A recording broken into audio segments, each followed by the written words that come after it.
The Marines are busy retraining in the Balikatan exercises. After all, they are on the front lines of the country's territorial standoff with China. On the civilian front, cause-oriented groups are planning to stage a protest before the Chinese embassy, if not to change Beijing's mind, then at least to drum up support for the cause of smaller nations locked in territorial disputes with the emerging superpower. David Santos reports. Among hundreds of Filipino troops taking part in this year's Balikatan War Games are scores of Philippine Marines. They are currently retraining at the Marine Corps Training Center.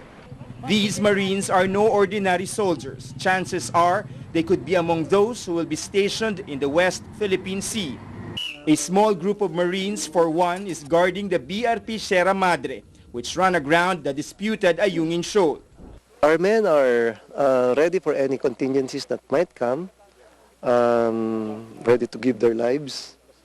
And what is important is they can perform their duty. They are ready to at least delay, or if not repel the enemy, at least delay and give warning to the mainland. A retired Chinese military official has suggested that Beijing take over Ayungin Shoal to pressure the Philippines to free 11 Chinese fishermen detained for poaching sea turtles near Palawan.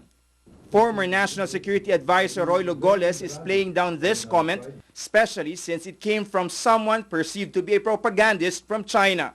Still, Goles would rather keep an eye on Beijing's movements in and around Ayungin.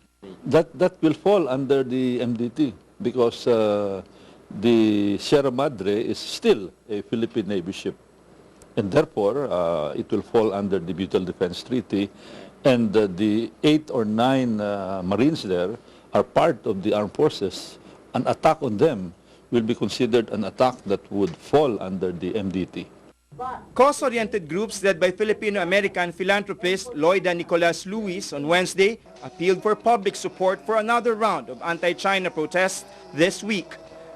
We sing the national anthem every day. Sa manlulupig, di ka pa sisiil, eto na tayo, sinisiil na tayo. So, we should not stand back. Join us in the rally on Friday at noontime. Lewis appeals for support for Vietnam, which, just like the Philippines, is struggling to deal with China's aggression. Hanoi is denouncing China's move to set up a giant oil rig in a contested territory. The group is planning to hold an indignation rally before the Chinese embassy in Makati at Friday noon. The reason why we're holding this rally is, in a way, to shame China. That's why we have very, very strong words here, because everybody knows what Hitler did to Europe. The reason why we have to be one with this is not only because we consider the Vietnamese our brothers, but because we are also likewise threatened. If they're going to succeed here, the next step, I'm very sure of that, is going to be within our exclusive economic zone. Long Trinh Hu recalls how the Philippines welcomed thousands of refugees following the Vietnam War in the late 1970s and will be forever grateful to Filipinos. Filipino-American lawyer Ted Laguatan says Manila cannot turn its back on Vietnam now. Could be helpful for Vietnam if we can stand together against the Chinese aggressive and to urge the Chinese government to remove the oil rig from Vietnam's water. And so we urge the Chinese people to pressure their government to remove this oil rig from the waters of Vietnam, which is within the 200-mile exclusive military zone of Vietnam. The group admits protests may do little to sway China, but they do hope the world will listen and share their views to put a stop to China's aggression. David Santos, Solar News.